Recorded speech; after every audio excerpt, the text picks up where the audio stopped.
চিতালোকে অমাবস্যা নিয়ে একটি টোটকা। অমাবস্যা হয় রবি এবং চন্দ্র একসঙ্গে যখন যুক্ত হয় তখন এই অমাবস্যা হয়, সে চিতালোকি কোনো যে কোনো অমাবস্যা।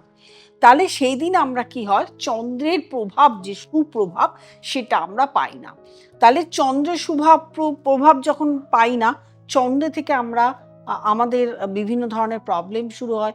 চন্দ্র রাহু, চন্দ্রকেতু, শনি চন্দ্র, এই যে কানেকশনগুলো থাকে সেই সমস্ত গ্রহের প্রভাব শুরু হয় এবং তাদের মধ্যে প্রবলেম শুরু হয়।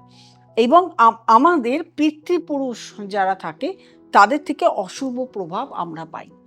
এর থেকে আমরা কি করতে পারি, আমরা অশ্বত্থ গাছের পাতার মধ্যে কর্পূর জ্বালিয়ে অশ্বত্থ গাছের পাতায় অশ্বত্থ গাছকে আরতি করতে পারি। চিতালোকে অমাবস্যার দিন করুন, অশ্বত্থ গাছের পাতায় আরতি করুন এবং সর্ষের তেলের প্রদীপ আপনি আপনার বাড়ির বাইরে যে আপনার মেইন গেট আছে দুপাশেই, মেন গেটের দুপাশেই সর্ষের তেলের প্রদীপ জ্বালিয়ে রাখুন, তার মধ্যে কিছু কর্পূর দিয়ে রাখুন। এবং এই যে পিতৃপুরুষদের উদ্দেশ্যে বললাম, এই সর্ষের তেলের প্রদীপ যে জ্বালিয়ে রাখছেন, পিতৃপুরুষের যে কুপ্রভাব সেটা থেকেও মুক্ত পাবেন এবং এই যে চন্দ্রের যে কুপ্রভাব সেটা থেকেও কিন্তু আপনি মুক্ত হবেন।